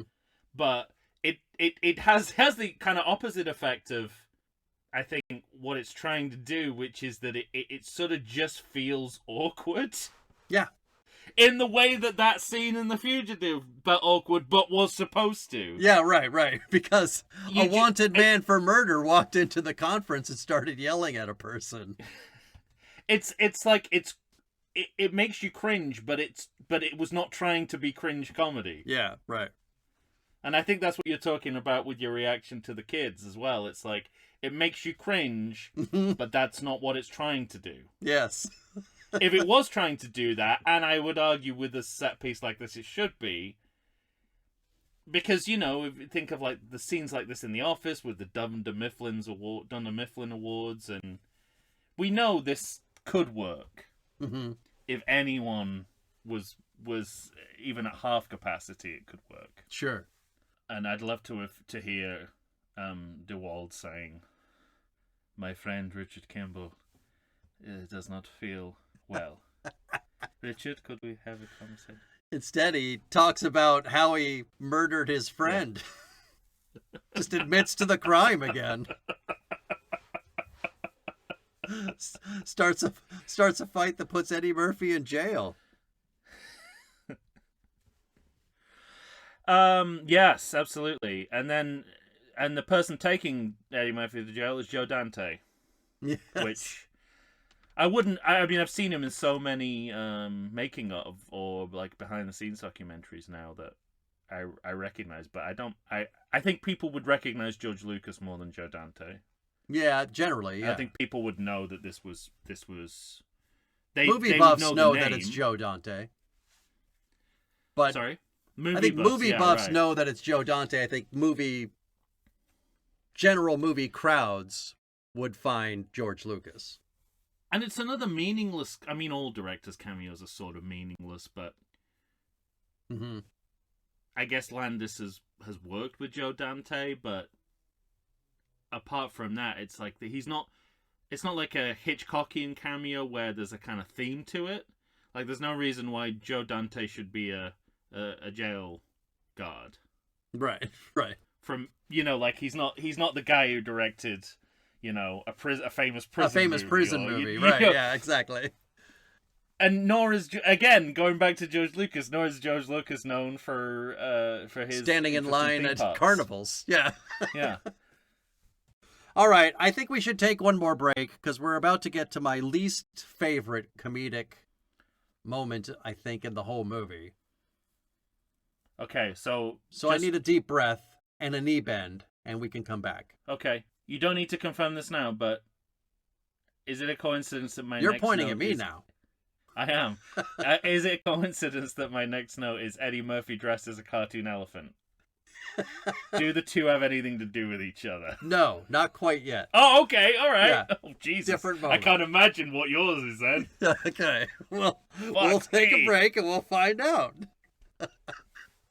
Place your bets. Place your bets. Did you know that the Everything Sequel podcast has a sequel? It's our Patreon, and for a low monthly donation, you can get up to 2 exclusive, full-length, ad-free bonus episodes. $5 a month gets you an episode discussing all the original movies from the series we've covered on the podcast. And that's a lot of snakeheads. But $10 a month scores you the reboot to boot. Support Everything Sequel on Patreon and reap the benefits of amazing brand new content you quite literally can't get anywhere else. Got more money than sense? We also offer one-time payments that will get you in the driver's seat of the podcast. Maybe even the passenger seat. That metaphor doesn't work, but our show does. So join the Patreon and believe the hype. It's a sequel. And we're back, ladies and gentlemen. Tom and I are here trying to find a way to the finish line of Beverly Hills Cop 3, the 94 film directed by John Landis. Blind, I guess? As part of court-ordered punishment for murdering a couple of kids and a beloved actor. Did we mention that? Yeah. All right. Allegedly. Allegedly. Well, the murder bit is... Good those save. kids... Good save. Let's keep ourselves... After all this time. I've only said he was a murderer about 8 times so far. Now I'm peppering in allegedly, thinking that will save us. But to be fair, the only alleged bit is the murder bit. Mm-hmm. His actions resulted in the deaths of 2 children and a beloved actor. I mean, that's factually correct. That's fact. Yeah. Yeah. Those kids weren't supposed to be on set at that time of night, so... God damn it. All right. I feel like I shouldn't move on out of respect, but I'm going to. Well, we have things to do. I mean, I don't know. I think the lack of respect we're showing to John Landis here is that makes up for it. It's a perverse kind of respect for the dead. Yeah. All right. You went one step further in your notes. You skipped over a bit. Oh, I did? That I have in my notes that I think is my least favorite comedic bit because it's the least funny thing in this whole movie. Which is? And that's when they decide to follow the truck to the beach. Yes. The bikini girl. And Judge Reinhold gets, I don't know, 500 cops to all swarm one empty truck. And it's joyless. It's shot like, again, a cross between a sitcom and a Funny or Die video. It looks like Baywatch. Which hasn't been invented yet. It looks like a shot from Baywatch Nights. Yeah, I mean, everything about it. You know, it's funny, too, because it actually kind of grains against... I don't like it when sequels do this. City Slickers does this. In the first Beverly Hills... is his own twin. Yeah. Well, no, the big sin of City Slickers 2... No, I shouldn't even talk about it, because we'll get there someday. But yeah, the sin of this movie... Beverly Hills Cop, Judge Reinhold is a fairly clueless police officer. When we meet him in Beverly Hills Cop 2, I think that experience informed him, not only is he a gun nut, according to your headcanon, yes, but he's better at being a cop. Yeah, that's certainly true. It's the way he's presented. And then in this movie, it's as though, just for the sake of comedy, he has regressed into an idiot. And he's now a bad cop again. Well, he's a bureaucrat now, I think that's the implication. And that is its own kind of idiocy. Right. But that's not the Billy I know. No, I mean, definitely not. Between the first 3 movies, Billy is character-wise is all over the place. Mm-hmm. And I don't think the next movie successfully resolves it either. But my note for this scene...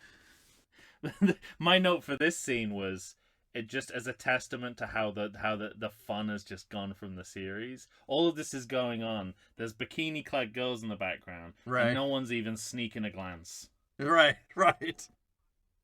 It's like everyone just wants to get through the day, go home, come back the next day, go home again, and one day this will all be over. If I film this for a couple hours, I get to have lunch. Yeah. Like no, it's like no one's even the director, the actors. No one's thinking, can we have a moment where we at least check out the bikini girls? Mm-hmm. Right? I mean, you know, they don't even have the excuse of, well, that would be politically incorrect. It's 94, no one gives a shit. No, nobody gives a shit about that. It's let the Eddie reason Murphy they don't find do another. It is because no one fucking cares. Yeah, let Eddie Murphy find another big bitch. Well, he's found a smaller bitch. Yeah, right. And she is. Yeah, she's got an interesting, not an interesting story, but easy there. Whoa. An unnecessarily convoluted story where she's a genius, but stuck on this alien attack ride for some reason. Of the Wonder World security hierarchy. Yeah. And then suddenly thrust all the way back to manning alien attack.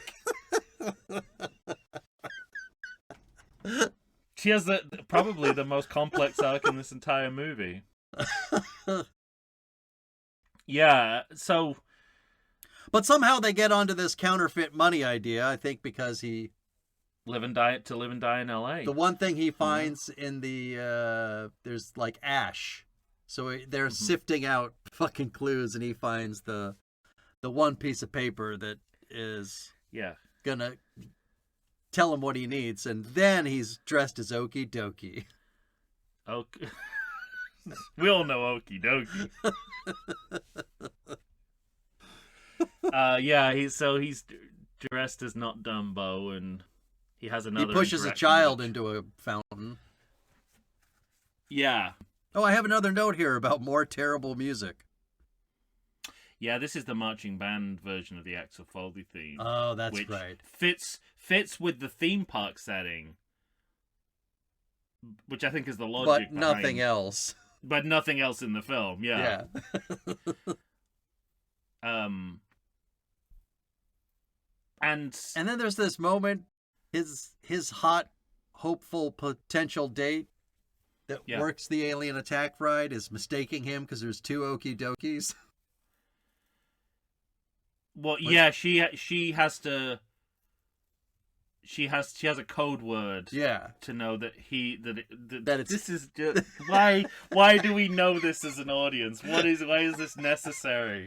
Why is any of this necessary for us to follow the story? Right. This is going all the way back to the beginning of why do we need to know the date and time? We don't. You're focusing on all the wrong aspects of storytelling. But this was around the time in the movie where I had to look up who directed it, and then found out it was John Landis. And I think it was the cognitive dissonance. Is like, this is a guy who clearly knows movies but doesn't seem to know how to make a movie. Who is this man? Because my breaking point was the carousel sequence. So I was like, okay, this guy has seen Hitchcock movies. Uh-huh. He understands, like...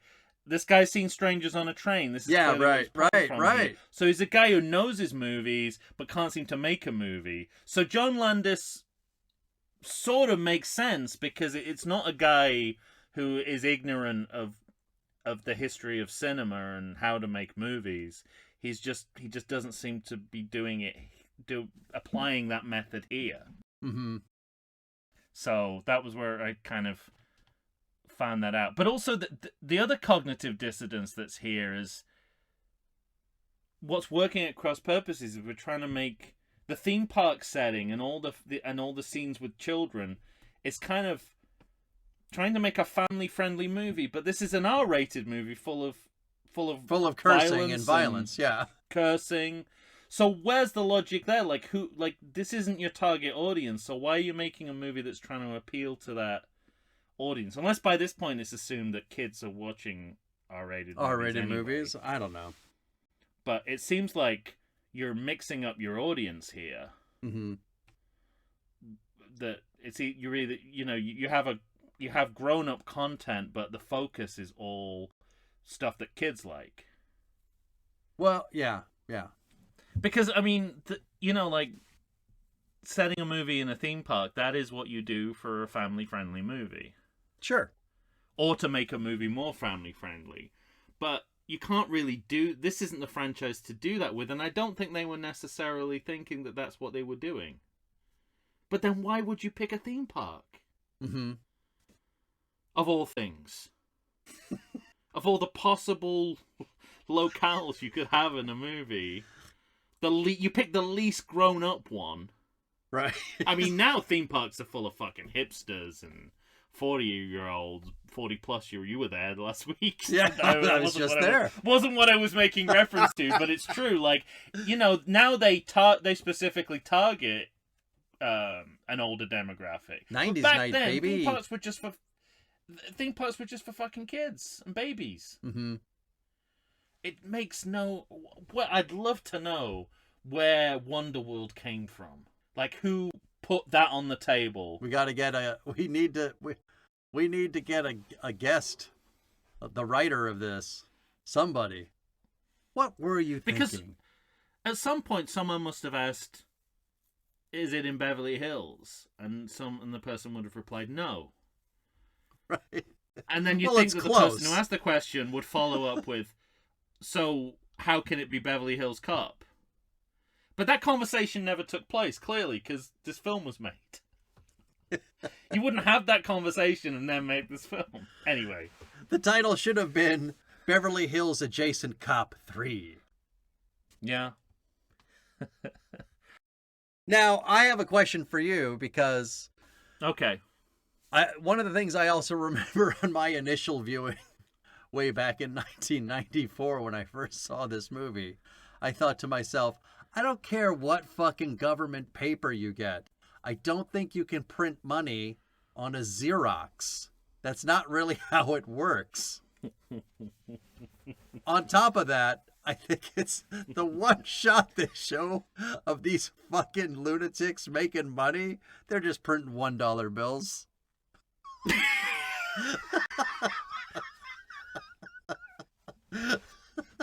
Well, more fool them. If the Xerox printing process doesn't work, then at least they've not, Yeah. At least they've not wasted millions. Oh, fuck. Yeah. Well, Eddie Murphy's going to find that printing room, but yeah, thank God. It's so funny that, like, the printing room is in a room, but the room doesn't have a ceiling, and it's next to rafters, but thank God there's a mirror on the wall pointed up towards the rafters. Well, clearly that's the weak point. Oh, That's DeWald's insecurity. He knows a weak point when he sees it. It's like, put a mirror there so we can see if some guy comes crawling down the rafters. From the Hitler bunker. Yeah, exactly. After you've gone inside the secret tree. I'm not the private law enforcement businessman of the year for nothing. You switch the samples. Yeah, and then again, the clash of family friendly with hyperviolence. Walt Disney gets shot. Mm-hmm. Which is another dark turn in the movie, and he survives, but it doesn't look like he's gonna survive. No, yeah, for a long time. It's not like Ronnie Cox, but... where you're kind of like, yeah. Oh, he's in the hospital. At some point he's gonna recover. Here, I think they could just kill Walt Disney right now, and that would be consistent with the rest of the movie. Yeah, exactly. But on top of that, not only is he shot and it looks like he's dead, Eddie Murphy drops him off at the hospital. Yeah. And then he is blamed for the murder of Dave. And I feel like there's like 10 minutes left in this movie. This is a beginning of Act 2 problem that they put in the last 10 to 12 minutes of this movie. It's insane. I think on Patreon we were just praising one, maybe more Spider-Man movies for not following through on a kind Right. of framing Spider-Man story, and this movie doesn't know not to do that. I tell you, so obviously, and then we've got the bar that's full of directors, Yes. full of more directors, including Ray Harryhausen. And there's a reaction shot of Ray Harryhausen figuring out what's going on. Mm-hmm. And for a second, you think, are they gonna join? Are they gonna join forces with Axel Foley? But no, nothing comes of it. It's just what John Landis is more interested in. That's why more attention is put on it in the film. But then we get a moment which you'll tell me your memory of Beverly Hills Cop's better than mine, in that you have a memory of it. But taking the car by pretending to be a valet as he pulled that trick, yeah, that seems like a Beverly Hills Cop moment in microcosm. No. He pretends to be a valet and then just steals someone's car. That seems like something that could be in any one of these movies. It could be. It's in the next movie, kind of. It's not. No, I quite like that moment, actually. Thank you. That might Yes. You might. All right. You're probably gonna score a point there. That guy's great. That guy was hilarious. N-word. That code switching N-word. Code switching. Yes. Exactly. All right. And and again, devil's advocate here. Knowing this is John Landis directing the movie, I definitely see the appeal of let's go into a theme park at night, right? This is a guy, he's a horror director. Mm-hmm. He's like, horror comedy, this idea of you take this kind of locale which is all about fun. Happy. Yeah. Happy during the daytime, and then you have a shootout there at night. And it's right? Yeah, right. Everything that's but it's happy not and scary at all.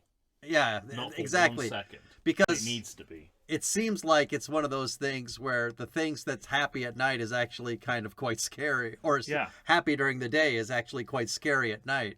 Right. But he doesn't have that portion of it.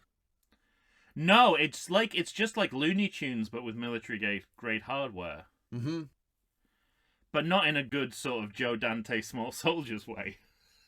Right. Ironically, I actually, once I saw Joe Dante, I was like, oh, he'd probably do a better job with this material. Yeah, right. Than John Landis. I mean, I don't know if any. Maybe no one can, but if anyone can, Joe Dante can. And I think we're going for this idea of like the techno dystopia of America, or specifically LA in the 90s. I think it is Demolition Man territory conceptually, but it's executed so poorly that none of that comes across. My note is this is the worst film action I've ever seen. It's really bad. That moment with all the Annihilator jokes where it's also kind of There's two guys with machine guns shooting at Eddie Murphy, who's just behind a wooden bench where the slats are pretty far apart. But it seems to be protecting him pretty well. But he keeps coming up, and then they just stop shooting when he gets up because the Annihilator looks so impressive and intimidating. And then it just limply shoots out a net or a CD or whatever fucking other bullshit joke they're coming up with. And they keep stopping and then restarting. Bart's the ultimate belt. Yeah, right. Where it just lets off a parachute that says, get help. He's got to turn on his blinker and fake him out. He's turning left! Yeah. Yeah, and the problem is, and I think they should have foreseen this problem, is that doing it in the theme park means that you undermine the action with wherever you happen to be in the theme park. So the cat and mouse sequence in the ice cave is kind of similar to the warehouse scene from the Beverly Hills Cop 2. Right. But it's in an ice cave. It's like it's in the middle of a theme park, and you can't unnotice that. And I tell you how badly it's done is that I didn't enjoy it, and clearly these scenes are a riff on it was so bad I didn't enjoy it. Tom Stewart. No, but I should. But the reason why I should enjoy it, is because it's obviously a riff on the mirror maze from The Man with the Golden Gun. right? So I should be all over that, and it didn't do anything. It didn't do anything for me. And I think they scraped the bottom of the barrel with the animatronic dinosaurs because it's like Jurassic Park came out the year before. Was that year 93? before? Yeah. Yeah. It's like, okay, so we'll have the animatronic dinosaurs, and no one's around to, as we would speculate that. Actually, you need to leave a little more time from the actual phenomenon to make it work. The 7-year rule, Naked Gun 33 and the third. I tell you what doesn't work for me. Him pretending to be that dead guy and pointing his limp dead arm towards where the flood is going to be and say, "He went that way." There's a lot of bloodshed in this scene as well, and legacy characters are getting shot. Yeah. Getting shot too. Oh, I have a question for you. All right. At any point did you think Hector Elizondo was going to turn out to be a bad guy? I'd have to remember all the way back to the first time I saw it. But even, it had been so long. It's not, but... it had been so long since I'd seen it. He's no Iceman. That as I was watching it this time, I do remember thinking...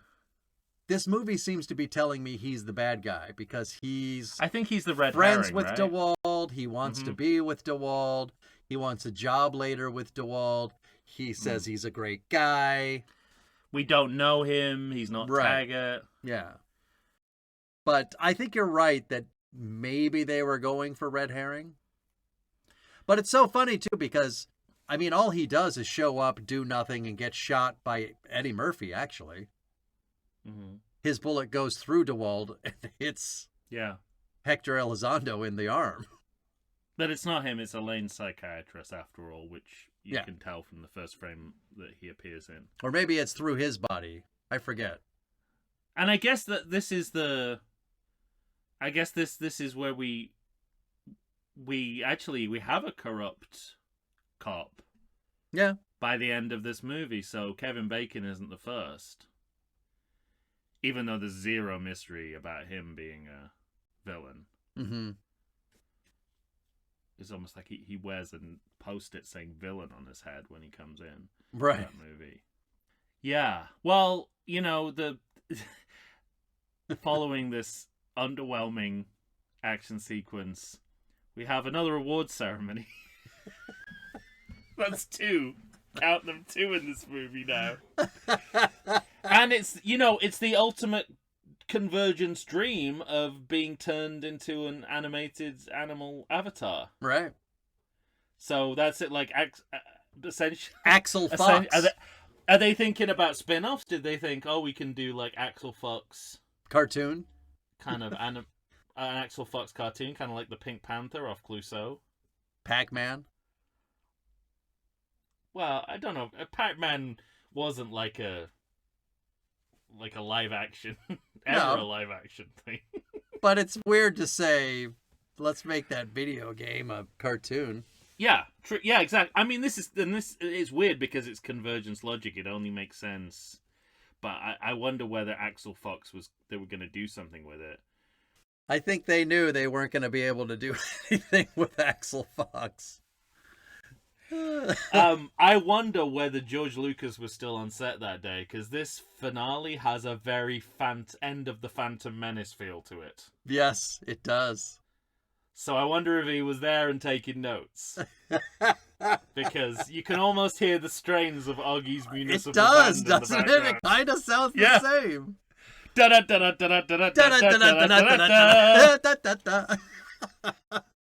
He doesn't get a glowing ball, but he gets he gets a fox, a cartoon fox. Yeah. So that's another, an appropriately strange ending to a inappropriately strange film.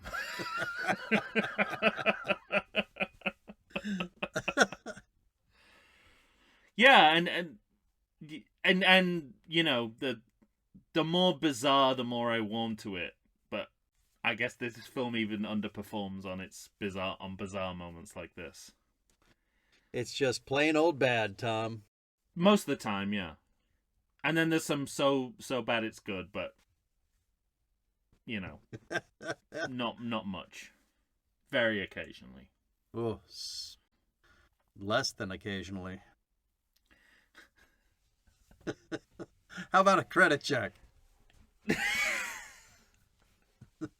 Anything funny There's happen worse in the credit cinematic check? crimes, like the next film we're about to see. How dare Yes, you. I have a credit check. Oh, by the way, I didn't even notice there were no titles until the movie I was did over. notice, actually, at one point, 10 minutes into the movie, I stopped the movie and said, were there any fucking credits in this movie? No titles. No credits. This is before Christopher Nolan's The Dark Knight. Right. There was John Landis's Beverly Hills Cop 3. I also wondered whether this was just like this was a result of a deal in which nobody wanted their name over the movie. So the compromise that came up. Well, let's not just have any titles. They know everybody's leaving once the credits start. So the cold open is not a cold open. It's just the beginning of the movie. The whole movie is a cold open. The whole movie is a cold. Again, it makes a lot more sense if you think of it like that. So didn't even notice that. Director of photography Mac Ahlberg, who I suspect is Mark Wahlberg, but too stupid to come up with a real pseudonym. So he was someone said, "What's your name?" And he went, Mac Ahlberg. That's different enough from Mark Wahlberg, isn't it? Yeah. Took a break from his underwear commercials to That's right. work on this movie. His Funky Bunch. Yeah, the also so in the final accounting of cameos, I think we've mentioned everyone except Joey Travolta, who appears in this movie as well. He was one of the cops at the beginning, I think. Yeah. And which confirms that John Landis is just trying to entertain himself while he's making this film. You know what Lucas is credited as? Oh, I don't remember. Disappointed Man. Yes, that's it. So, from all accounts, seems to be a pretty accurate summary of him as a director too. Oh, this is what, you know how I love when crew members are related. Yes. Crew members who do the same job are related. Well, there's a character in this movie called Tipsy Turtle, played by Dave Myers and Matt Myers. So not only related crew members, but two related crew members who alternate inside a stuffed animal. A turtle. Yeah. That's great. That's as good as it's going to get. This never occurred to me before. I guess rap has been around long enough that it's absolutely a possibility, but there's a Tony song that credits a sample from a Tribe Called Quest song, and I've just never seen a rap song steal from another rap song. But I guess rap's been around long because the whole point of rap is that you're stealing music. Yeah. You know, in the best possible way, but you're stealing music. Yeah, sure. So the idea of rap stealing from other rap songs it's like mad cow disease. It seems like cannibalism. It doesn't seem right to me. What year was the Nutty Professor again? Did we say? 96?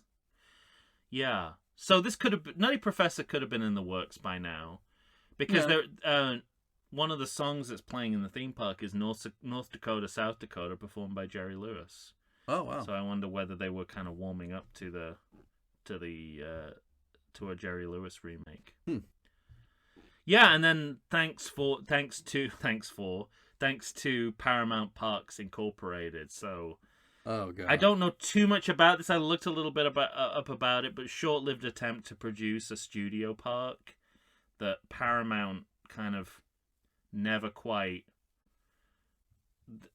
Like they were always operating under a different name, and eventually Paramount were bought out. So this is still advertising. Just, I guess Paramount Parks never got its act together and became. There was some fairly recent plans to build like the Paramount Park, and from like 2006 in Abu Dhabi, but it was abandoned in 2011. Oh, okay.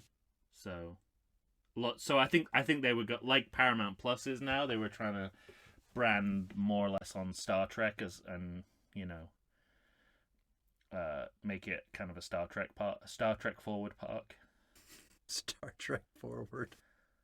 So maybe there would have been room. Maybe you could have had your own little mini Wonderworld inside the park. I can sit at the Wouldn't that be campfire amazing? with the wax figures of Spock, Bones, and Kirk. Well, they could. You hit a button could like one of them's pointing at El Capitan because it's there. And all around the park, you hear Captain Kirk is climbing a mountain. Why is he climbing a mountain? Captain Kirk is climbing a mountain. Why is he climbing a mountain? Yeah, but you could have a miniature version of Wonderworld there. That'd be amazing. Also, if you're gonna do Star Trek branding, they wouldn't have known this in 2006. But if you're fast, you could still get the actual the human William Shatner involved. Yeah. I don't know why I said the human William Shatner as if there's a non-human version of Have you seen? I guess the CGI version, but I randomly got a coming. video on Facebook the other day of some sort of tribute to George Lucas, and Shatner comes out. I love that clip. That is incredible. He's so funny. Fucking funny. I'd never seen it before. I couldn't believe I hadn't seen it before. Oh, really? Yeah. No, I mean, you've got Mark Hamill's reaction, which is hilarious in and of itself. But the thing about it is, and this is where I get pissed when people kind of make fun of Shatner's acting, because he's so good and he nails every bit of that. Oh. That brief to come out and act as if he thinks he's at a Star Trek convention. Star Trek and changed then realize. And the time, the when way he pulls out the that piece of timing paper, he's with like, which he "Dear pulls Mr. it Shatner, and then reads through the letter. Dear Mr. Shatner, we would like you to go on Star Wars. Okay. But no one else can do that as well. And then the great moment when he turns to George Lucas and he says, "George, can I call you George? You may call me Mr. Shatner." Mr. Shatner. And it's you rarely see such joy on George Lucas's face. Yeah. Can And you Harrison imagine Ford. Harrison Ford was having a blast. Imagine growing up as a Star Trek fan and having Captain Kirk roast you like that. So Must good. be, I mean, beyond your wildest dreams. That's probably the moment he decided to sell Star Wars to Disney. It's like, it's not going to get any better than this. I'm done. Sorry, I interrupted. Was there more Nope, credit you didn't. check? That was it. That was All it. right. Well, we did it. You did. Not as bad as you think it is, but Yes, it is. certainly bad. It's absolutely as bad as I think it is. You know how I know? There 10%. Everybody thinks it's that bad. We've covered movies that are less than 10%. Terminator Salvation's way worse than this. Gotta watch them side by side. This, you make cohesive and compelling arguments. Yes. This doesn't fall into the very worst of what we've done. For me, How dare playing you? close. What do you mean? How dare you? We've seen some fucking stinkers. You're forgetting. This is one of them. I know, I can't think of anything but Terminator Salvation, but that's what happens when you think of Terminator Salvation. It just, if you go on Max now, there's a director's cut. Have you seen that? What? I mean, I'm almost tempted. I know. Almost. Just to see what that could possibly be. What do you think you were doing to make it better, McG? Yeah, the director. By the way, the director's the problem. Exactly, right. Him putting in more of what he wants to do is exactly the problem with the movie. But Yeah, I mean, what else have we done that is? Oh, House Party 4. Yeah, this is no House Party 4. I'll give you that one. What's Down to the last minute? No, it's not down to the last. Yeah. Is it down to the last? Down to the last minute. Oh, the next one's called Tonight's the Night. I thought that one was called Tonight's the Night. Yeah. House Party 4. Yeah, it's a different league. But this is a movie released in theaters. Well, Terminator Salvation was. Yeah, but Down to the Last Minute wasn't.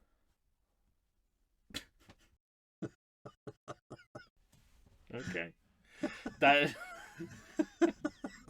you're clutching at straws there. No, this doesn't. I maybe it was because there was a narrative through these movies that I didn't mind so much subjecting myself to this, but it really didn't offend me that much. Even before I knew it was a John Landis movie, it wasn't horrible to watch, even though I was acutely aware it was failing in pretty much all aspects. Hurt my eyes.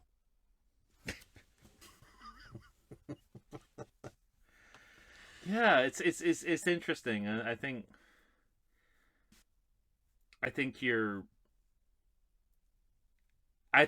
maybe part of the difference between us is that bland filmmaking offends me more than incompetent filmmaking.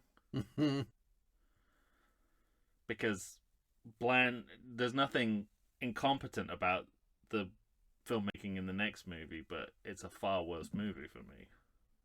I'm going to remember you said that. Yeah. I guess we need you to do that. That it's not incompetent? Yes, exactly. That's probably the best thing I'm going to say about it. That's as high as my praise goes. Fine, we'll get there. Yeah. For this movie, I guess you all will have to be our tiebreaker. You're going to have to let us know what you think of Beverly Hills Cop 3. If anybody ever wrote into us, they'd be on my side, Tom. That's the way I see it. Find us on Facebook, well, that's Instagram, pure speculation until it happens, which it never will. or wherever else you find us. Smash the button and do the things. Hit send. Or send an email to everythingsequel@gmail.com. All right, enough of that nonsense. Oh, I thought of something else. Should I thank Transistor FM for hosting our show, Tom? We've never done that, not once.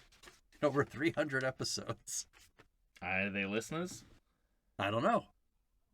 Well, we'll find out. I hear other podcasters Fuck do you, it. Transistor FM. See what happens now. If they complain, we'll know they're listening, and then we'll thank them. Yeah, thank you for us paying you.